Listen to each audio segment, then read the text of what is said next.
오늘 함께 배우는 말씀은 구약성경 열왕기하 2장 12절부터 14절까지 말씀입니다. 저부터 한 절씩 교독하여 읽도록 하겠습니다. 12절입니다.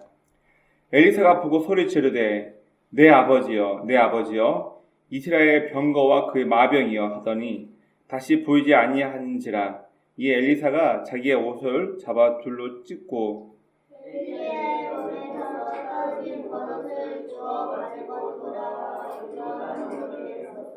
다같이 엘리야의 몸에서 떨어진 그의 겉옷을 가지고 물을 치며 이르되 엘리야의 하나님 여호와는 어디 계시니까 하고 그도 물을 치매 물이 이리저리 갈라지고 엘리사가 건너니라. 아멘. 기도하겠습니다. 하나님, 오늘도 우리 귀한 날 허락하시고 귀한 건강과 함께 또 모여서 예배드릴 수 있는 시간과 장소를 허락하시며 감사합니다.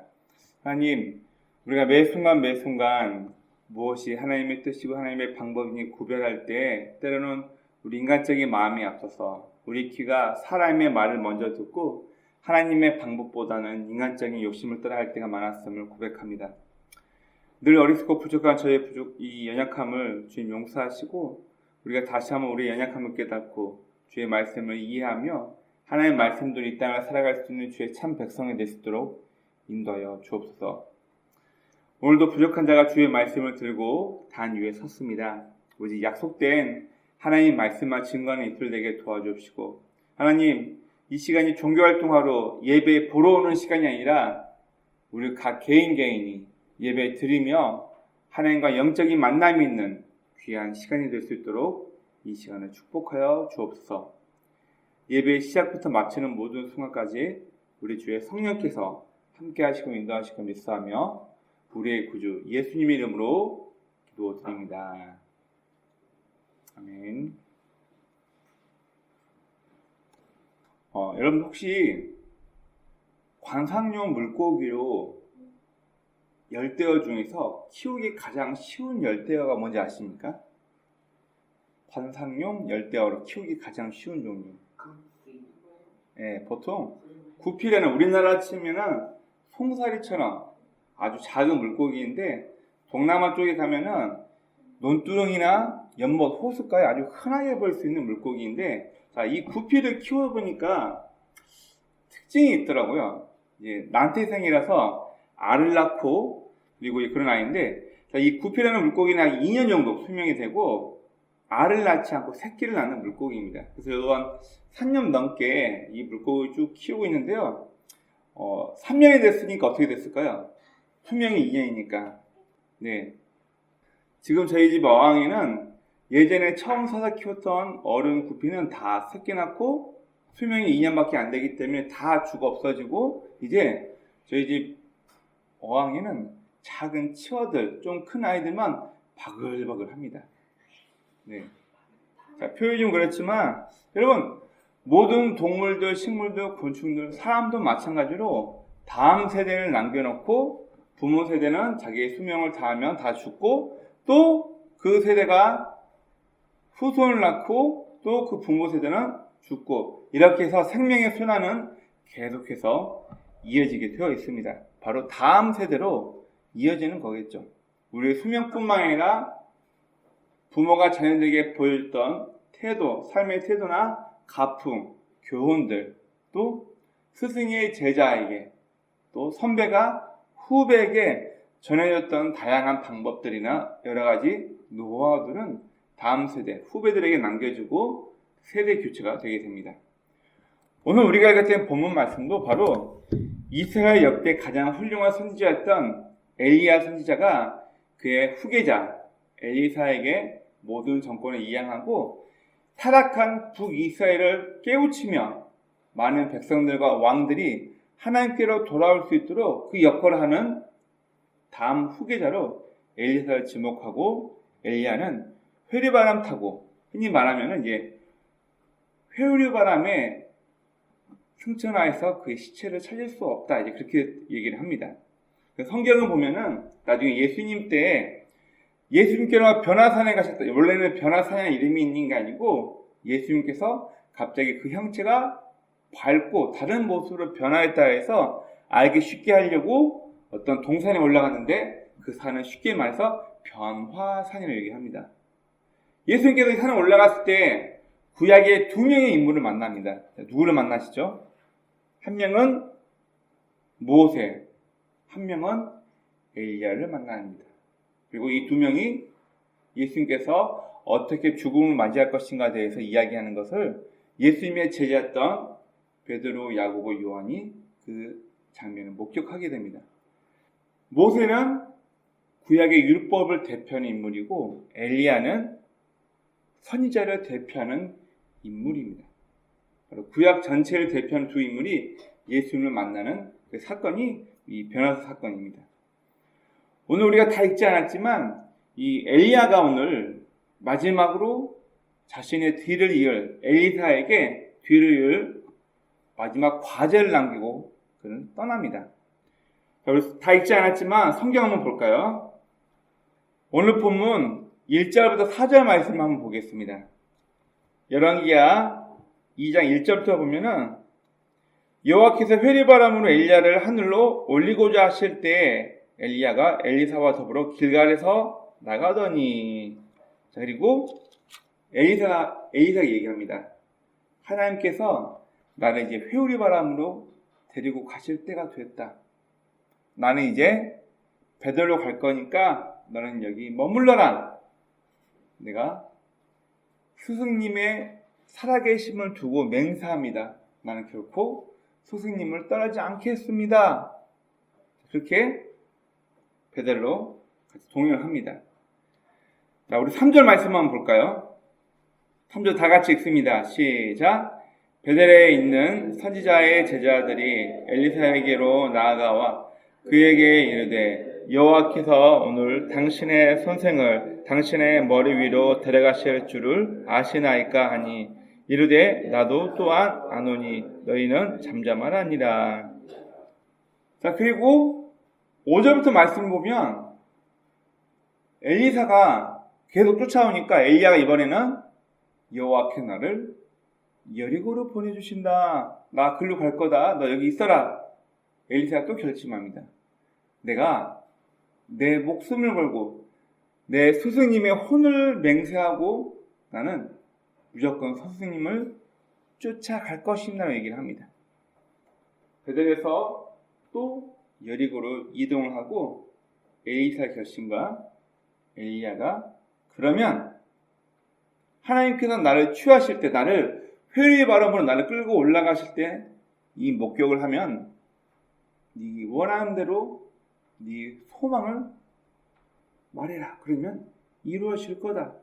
엘리사가 뭘 구하냐면 나에게 선생님의 능력에 갑절을 나에게 주십시오. 그 이야기를 합니다. 그리고 결국 8절부터 11절 말씀을 보면 엘리야는 엘리사가 보는 앞에서 회오리 바람을 타고 그대로 하늘로 승천하고 오늘 본문에서 스승이 하늘로 올라가면서 떨어진 옷자락을 잡고 엘리사 또한 요단강을 쳤더니 요단강물이 이리저리 튀면서 그 사이가 벌어지고 그 앞으로 엘리사가 지나간다는 어떻게 보면은 SF 영화에서나 등장할 것 같은 그런 일이 오늘 성경 본문에서 등장합니다. 자, 우리가 오늘 본문 읽으면서 좀 의아해하며 생각해야 될 부분이 몇 군데 있는데요. 한번 보겠습니다. 오늘 본문은 먼저 엘리야 사역의 마지막임을 예고하는 부분입니다. 이 하나님께서 나를 데리고 하늘로 올라가실 것이다. 그러면 실제로 혹시 그 집체가 나락 같은 회오리바람 말고 운동장이 있는 데서 많은 대량의 종이나 쓰레기가 날아갈 정도의 큰 회오리바람 혹시 목격한 적 있나요? 네, 바람 오는 거 가끔씩 한번 보시죠. 네, 제가 이스라엘 갔을 때 여리고라는 지역을 갔더니 여기는 동네가 심심하면 회오리바람이 붑니다. 이스라엘 나라에서 요단강 그리고 사해 주변에 있는 곳은 해발 고도가 기본적으로 100, 200 이상 낮기 때문에 고도차가 생겨서 이 여리고라는 지역은 실제로 제가 갔을 때 들어가고 나올 때마다 이 회오리 바람을 계속 목격을 했습니다. 실제로 이 지역이 지형적인 어떤 이유 때문에 회오바람이 굉장히 많이 보입니다. 모래폭풍이 꽤 큰 회오바람이 눈에 보여요. 자, 그래서인지 모르겠지만 오늘 본문에서는 이 여리고라는 지역에서 자기의 제자 엘리사가 보는 눈앞에서 엘리야가 회오리 바람을 타고 승천하는 부분에 대해서 그의 사역의 마지막에 대해서 이야기를 해주고 있고요. 두 번째, 여러분, 엘리야가 바알 제사장들과 싸워서 승리합니다. 갈멜산에서. 그리고 이세벨이라는 여자가 나타나가지고 여왕이 나 오늘 너 죽일 거라고 협박하니까 겁나가지고 브레시아바 밑에 있는 로덴나무 밑에 꼬를 앉아가지고 나는 열심히 특심했어. 날 좀 죽여주세요.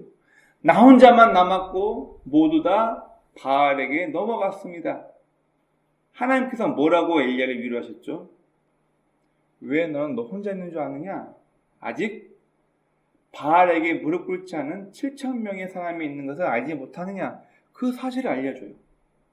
자, 그런데 엘리야가 그 사건이 있고 난 이후 얼마의 시간이 흘렀는지 성경은 정확히 나와 있지 않지만 베델과 여리고에 하나님의 사자, 즉 선지자의 생도, 선지자 후보생, 갑자기 단어가 나와요.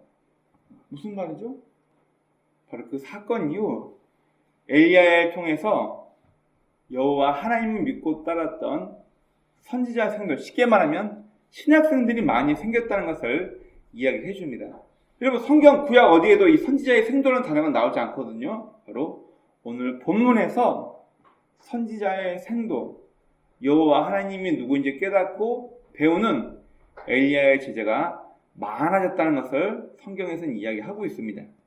자, 그리고 세 번째, 길갈에서 베델로 올라가고 또 베델에서 여리고로 내려가고 하나님의 명령이 아니라 너는 여기 머물러라라고 했을 때 엘리야는 어떻게 보면 엘리사를 시험하는 건지 그를 떼놓고 가려고 하는데 그의 제자 엘리사는 선생님의 혼을 두고 맹세하는데 나는 끝까지 선생님을 쫓아갈 것입니다. 이 녀석 결심했구나. 이 녀석 나의 후계자가 되기로 굳게 결심을 했구나. 만약 하나님께서 회오리 바람으로 나를 이끌어 가실 때 그 장면을 보고 있다면 원하는 대로 구해라. 네 소원이 이루어질 거다.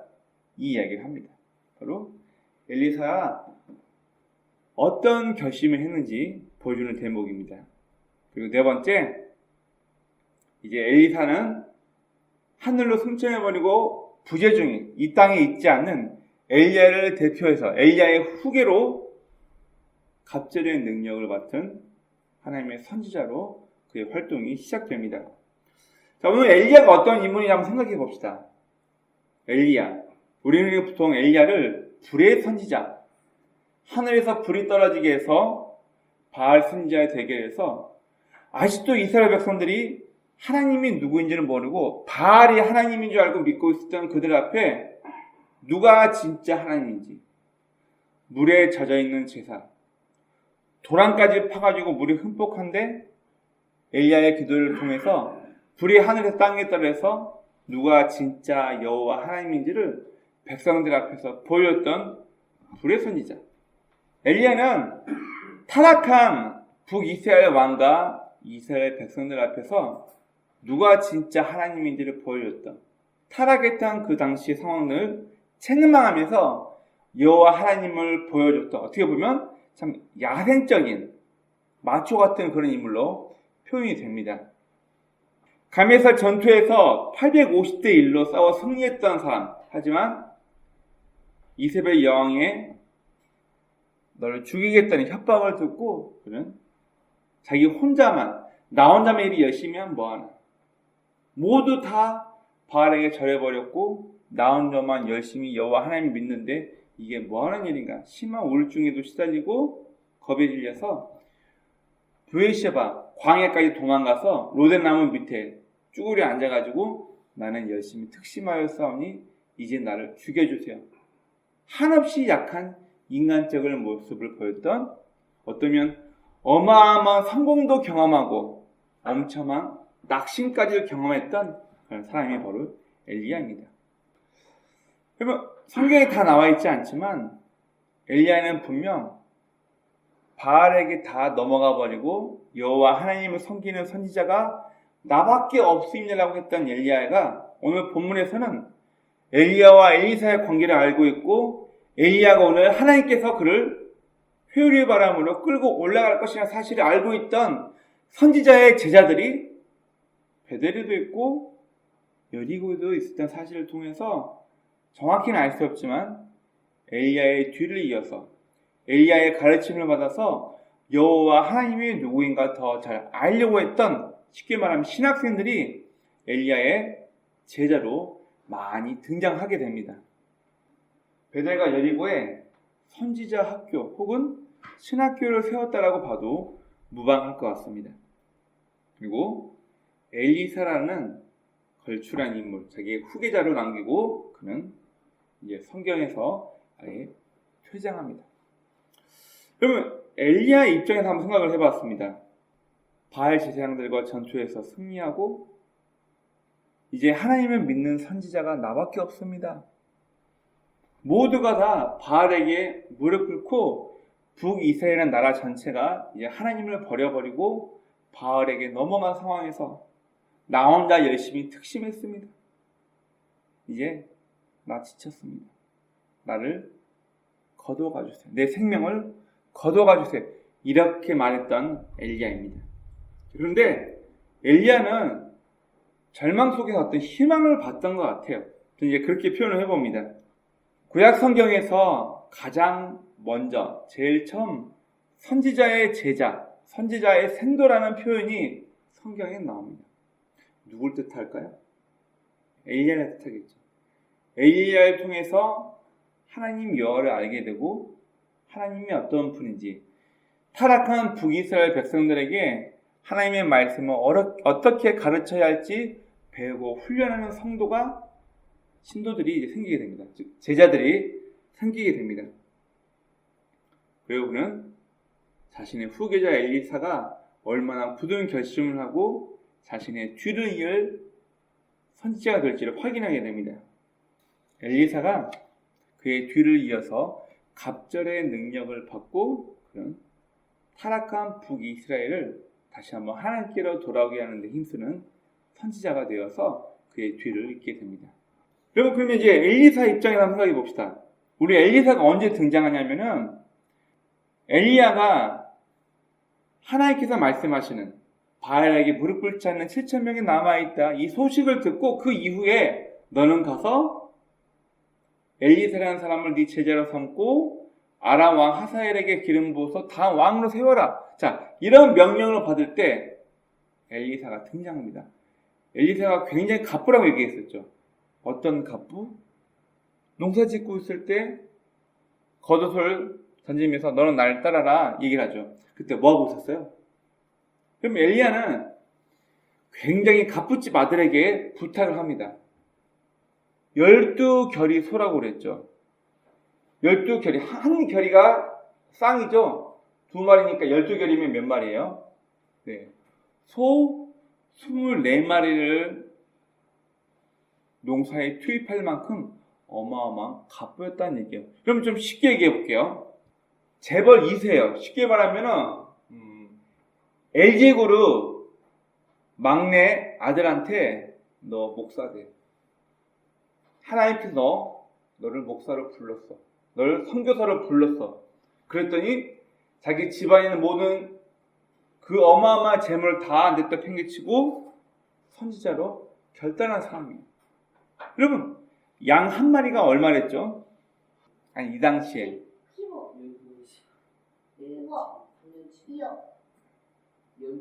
양 새끼가 보통 1년치 성인 남자의 연봉이고 큰 양 한 마리가 보통 3년치. 그러면 소는 10년치. 네, 보통 10년치, 남자가 10년 동안 일해야 벌 수 있는 연봉이래요. 그러면 여러분, 지금 소 한 마리를 대략 한 1000에서 1200만 해봅시다. 24마리에. 그것도 그 당시에 소 한 마리 가격이 어마어마하게 비싼 가격인데 24마리를 농사에 투입할 정도로 집안이었으면 엘리사 집안은 어마어마한 갑부였어요. 그래서 제가 아까 말씀드렸죠. LG그룹의 막내 아들인데 재벌 2세인데 지금 엘리야가 엘리사를 선택했을 때 LG그룹 재벌 2세한테 야 너는 앞으로 주와 복음을 위해서 목사가 되어야 돼. 그 말을 듣고 모든 건 내팽개치고 부모님과 빠이빠이 인사하고 나는 사역자가 되겠습니다라고 뛰어든 사람이 누구냐면 그 사람이 바로 엘리사예요. 가만히 있으면 어마어마한 재산을 아버지로부터 물려받을 갑부가 될 사람인데 그걸 포기하고 하나님의 사람 엘리야를 쫓아다니면서 다음 선지자가 되기를 결단한 사람이 바로 이 엘리사입니다. 그럼 가끔 이 멘트 때문에 사람들 오해를 하는데요. 이스라엘의 전통적인 법을 모르는 사람들은 이 말을 굉장히 오해합니다. 갑절의 능력을 주세요. 버정머리 없는 놈이네. 지 스승을 뛰어넘으려고 하네. 여러분 이렇게 보시면 안 돼요. 여러분 이스라엘에서 아버지가 자식들에게 유산을 물려줍니다.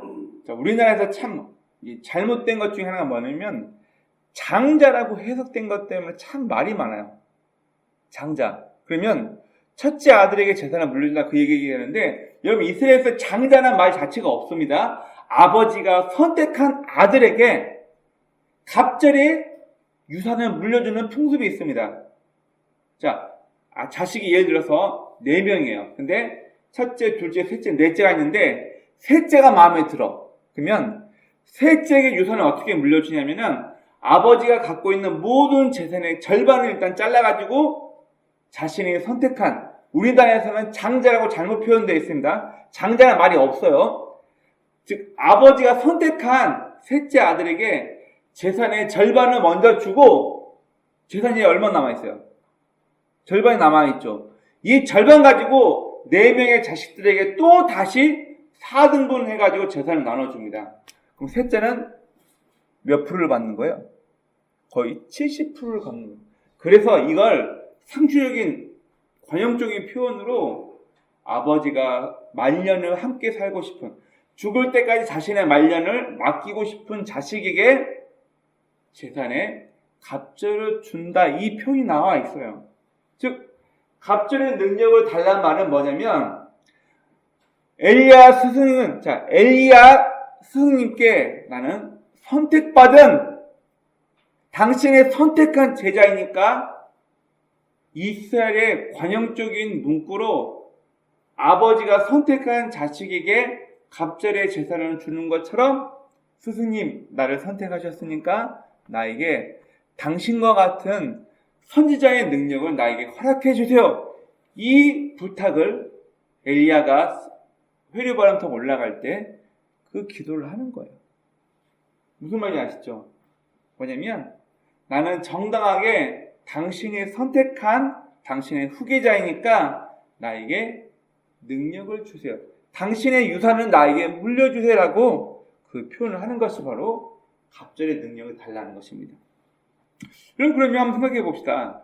그렇게 의기소침하고 부엘셰바 황야 같은 곳까지 내려가가지고 로덴나무, 쉽게 말하면 여러분 이 로덴나무는 우리나라 개나리과에 속하는 관목이에요. 굉장히 형편없고 한 커봐야 2m도 채 안 되는 작은 관목 나무인데 그 나무 밑에 기어 들어가가지고 나는 열심히 내 조상들보다 뛰어나지 못했지만 나는 열심히 했던 사람입니다. 이제 나 말고 여호와 하나님을 섬기는 사람이 아무도 없습니다. 살아서 뭐합니까? 나 그냥 죽여주세요 하나님. 이렇게 우울감에 빠져서 살았던 사람이 누구냐면 엘리야예요. 그런데 무엇이 이 엘리야로 하여금 그리고 그렇게 많은 재산을 가지고 있던 부유한 집안의 자식이었는데 어떻게 그 엘리사가 자신의 모든 걸 다 포기하고 자기 스승 엘리야를 쫓아가면서 다음 선지자까지 되었는지 다른 거 아닌 것 같아요. 제가 고민해 봤습니다. 뭐가 사람을 움직였을까? 뭐가 이런 침울한 우울감에 빠져있던 엘리야를, 그리고 어마어마한 재산을 다 포기하고 자기 스승을 쫓아갈 수 있었는지 희망을 봤던 거예요. 그리고 이스라엘이 하나님께로 돌아올 수 있는 가능성을 봤던 거고, 하나님께서 7,000명의 바알에게 무릎 꿇지 않은 사람을 남겨뒀다는 그 약속을 듣고, 바로 이 희망, 가능성, 하나님의 약속을 듣고 엘리야와 엘리사는 하나님의 선지자로서 그 길을 갈 수 있었던 것입니다. 바로 지금 상황, 아찔하고 포기하고 싶은 지금의 이 상황에 무너지지 않고 그가 끝까지 갈 수 있었던 원동력이 바로 희망, 가능성, 약속이 되었던 것 같습니다. 우리 영화나 드라마에서 심심치 않게 등장하는 주제가 있습니다. 어떤 내용이냐면, 여러분, 타임머신 타고 과거로 돌아갔다. 혹은 갑자기 시간이 과거로 돌아가가지고 과거에 해결하지 못했던 살인사건을 해결한 형사의 이야기도 나오고, 시계를 만져가지고 갑자기 과거로 돌아가서 죽음에 처한 자기 남자친구, 여자친구를 구한다는 내용의 드라마나 영화 내용이 굉장히 많습니다. 우리는 그걸 타임슬립, 시간을 되돌리다, 시간을 미래로 가서 보고 오다. 요즘 드라마 중에서도 여러분, 제가 알기로는 선제 없고 튀어, 또 히어로는 아닌 드라마, 이런 제목의 드라마가 있습니다. 엄청나게 많은 내용의 드라마나 영화 주제로 시간 여행을 하면서 사건을 해결하고 미래를 보고, 복권 당첨이 얼마인지 알고 이미 와가지고 과거에서 와서 미래의 복권 당첨 번호를 알려주고, 자, 이런 내용이 있습니다. 자, 만약 여러분들이 타임슬립이 가능하다면 어떻게 하실래요? 내가 과거와 미래를 오가고 할 수 있다. 뭐 하시겠어요? 돈 때문에 허여지고 힘들었던 사람은 분명 과거로 넘어가지고 로또 1등 번호가 뭔지 기억해가지고 현재로 와서 로또나 주식이나 비트코인 사가지고 부자가 되려고 하겠죠. 또 인간관계를 망쳐가지고 그러면 과거로 넘어가서 내가 그때 이 실수를 해가지고 내 아내가 이혼하고 떠나버렸지. 난 내 아내를 너무 사랑하는데, 그러면 다시는 그 실수하지 않으려고 과거로 넘어가겠죠. 아니면 사고로 내 가족을 죽었다면 그 사고를 막기 위해서 과거로 넘어가겠죠. 자, 가끔 우리는 그런 얘기합니다. 10년만 젊었으면, 내가 고등학교 시절로 돌아갈 수만 있다면, 가끔 이런 얘기를 하시는 분들이 참 많이 있습니다. 그러면 그 말에는 어떤 의미가 있을까요? 미래가 어떻게 될지 모르지만 사람은 불안한 걸 되게 싫어해요. 뭔가 안정적이고 확고한 불안한 미래를 좀 알고 싶고, 후회되는 과거를 바꾸기 위한다는 아마 그런 내용으로, 내가 만약 시간 여행을 할 수 있다면 나는 내 불안한 미래를, 후회가 되는 과거를 바꾸기를 원할 것입니다.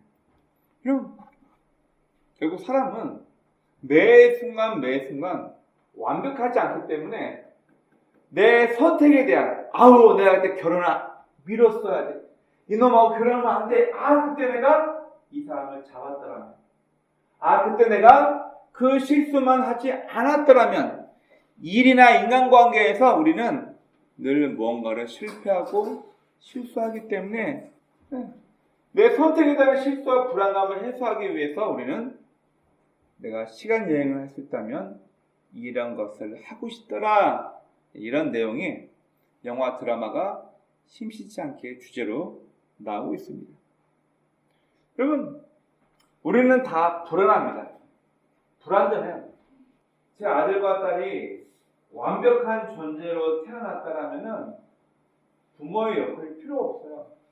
이 아이들을 책망하고 혼내면서 교육할 필요가 없다고요. 근데 인간은 누구나 다 백지 같은 상태로 사악한 못된 본능을 갖고 태어난 존재이기 때문에 교육에 대한 것을 통해서 무엇이 잘못되었고 무엇이 옳은지를 반드시 알려주고 훈련하고 몸에 체득 될 때까지 이를 가르쳐 줘야지만 나중에 사회에 나가서 다른 사람과 어울릴 수 있는 훌륭한 인격체로 클 수 있는 게 우리 인간입니다.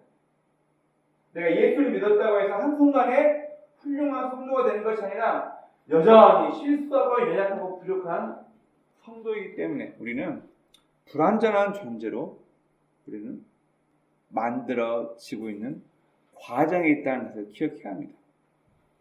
오늘 본문에서도 엘리야 불완전했습니다. 갈멜산 전투에서 850대 1로 싸워서 누가 진짜 여호와 하나님인지를 하늘에서 불이 떨어지게 했던 훌륭한 선지자였습니다. 그러나 나 혼자만 하나님 믿고 모두가 다 바알에게 무릎 꿇어버렸네. 극심한 우울감에 빠져서 자기를 죽여달라고까지 하나님 앞에 소리쳤던 사람이 누구냐면 바로 엘리야입니다. 이런 엘리야가 오늘 본문에서 선지자 후보생, 하나님의 말씀을 듣고 하나님 방법대로 살려고 했던 그의 제자들이 베델과 여리고에 등장함을 보게 됩니다. 그리고 그는 자기 제자 엘리사에게 모든 정권을 위임하고 그는 회오리 바람을 타고 하늘로 사라져버립니다. 마찬가지인 것 같아요. 우리는 누구나 다 불완전합니다. 우리는 과거의 실수와 아픔을 통해서 배우고 또 배워가며 점점 단단하게 성장하는 성도임을 기억해야 합니다. 그리고 만약 희망, 약속이 없다라면 우리는 누구나 다 쉽게 포기해버리고 일어서려고 하지 않을 것입니다. 그러나 희망이 있기 때문에 어떤 약속을 믿고 우리는 이 상황과 아픔을 이겨낼 수 있는 것입니다. 처음부터 완벽하게 태어났다면 가끔 이제 그런 생각을 해봅니다. 우리 인생이 얼마나 지루할까요? 제가 실제로 들었던 대기업 졸부의 며느리로 들어간 사람이 이야기하는 걸 들었을 때 인생이 참 재미없다 그런 얘기를 들은 적이 있어요. 제법 이세에게 시집간 분이 계십니다.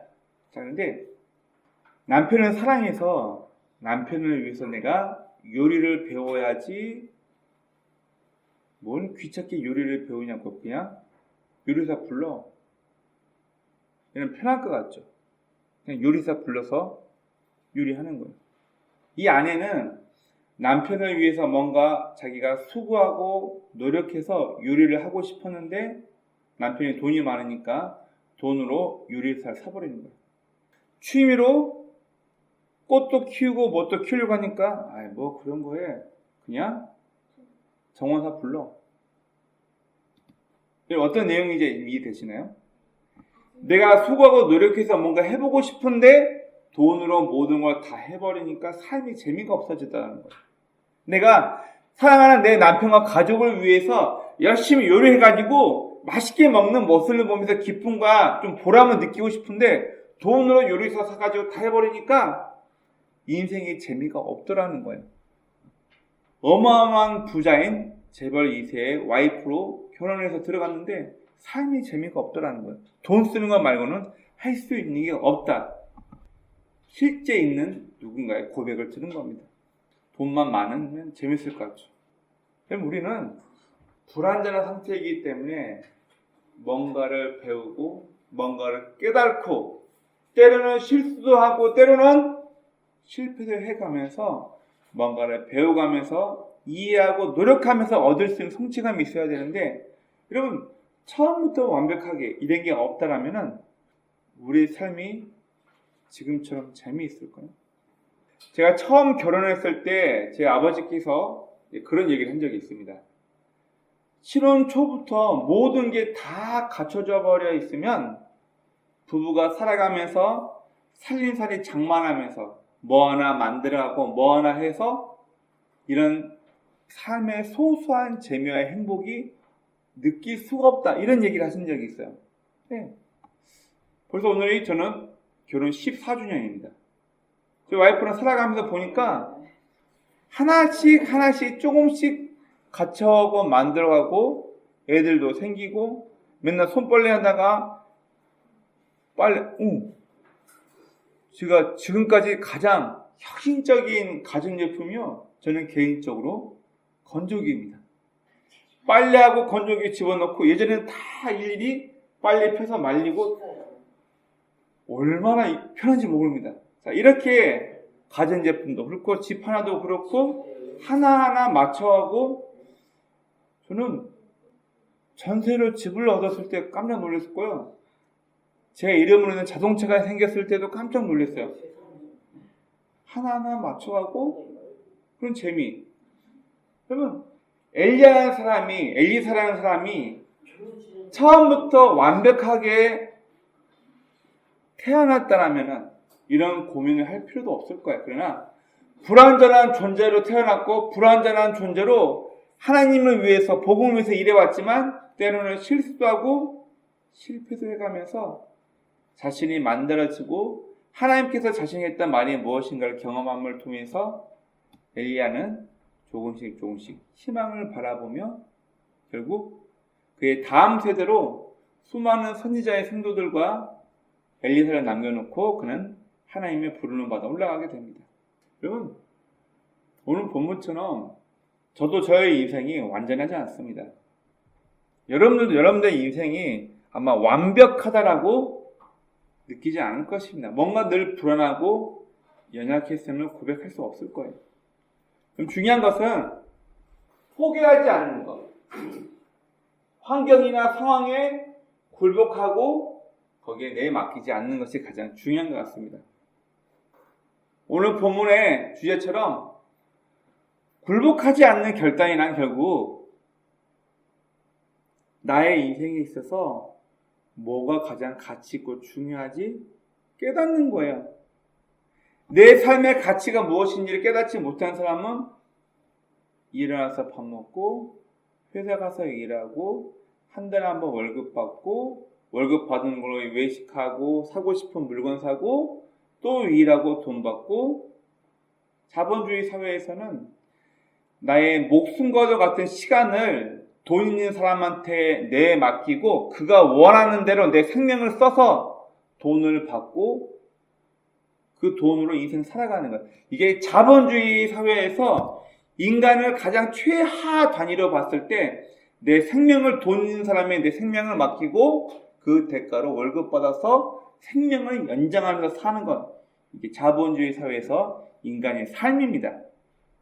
내 삶의 이유와 가치를 깨닫지 못한다면 내 인생에서 가장 귀한 것이 무엇인가를 알지 못한다면 그럼 우리는 계속해서 생명과도 같은 내 삶의 부분을 우리는 돈 많은 사람에게 계속 내어 맡기고 그가 주는 월급 가지고 인생 사는 게 우리 인간이에요. 비참하지 않으세요?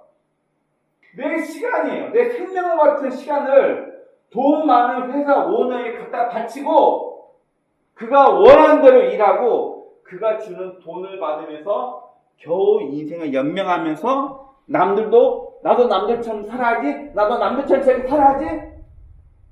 이게 인생이면 얼마나 불행한 불쌍한 생각 하지 않으세요? 그게 뭐라고? 그럼 그래서 우리는 나의 인생에 있어서 뭐가 가장 고귀하고 가치 있는지 깨달아야 합니다. 이 가치가 무엇인지 깨달았을 때 우리는 굴복하지 않고 쉽게 무너지지 않는 인생을 살 수 있는 것입니다. 그리고 지금의 절박한 상황보다 희망을 보았을 때 우리는 상황과 환경에 무너지지 않고 살 수 있습니다. 희망 고문이라는 얘기가 왜 있나요?